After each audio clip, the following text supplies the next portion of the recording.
I'm angry because that's not fair. That's not justice. After a brutal, unprovoked attack by a homeless man at a McDonald's drive-thru in Boyle Heights that left 74-year-old Jose Juan Rangel battered and bruised, and his wife, Maria Guadalupe Vargas Luna, brain dead in the hospital, the family has received yet another blow, this time from the LA County District Attorney's Office. The DA is, in my opinion, brushing it off.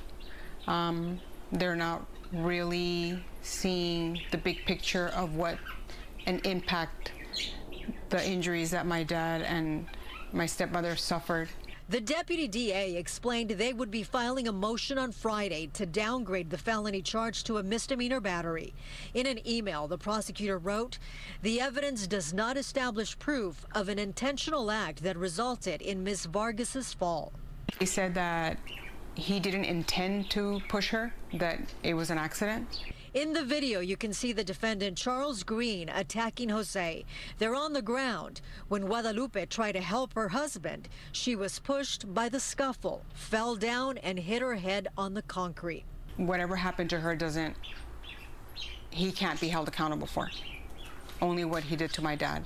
But even what he did to my dad, they want to give him a misdemeanor battery for beating an old person up. She's technically lifeless.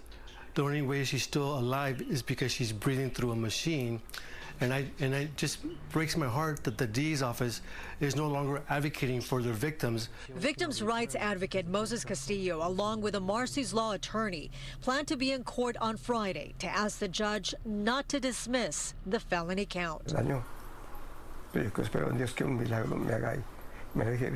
Even though the doctors have told the family there is no hope for Guadalupe, Jose is praying for a miracle, while at the same time seeking justice. There's really no justice because he's not receiving any consequence whatsoever for what he did.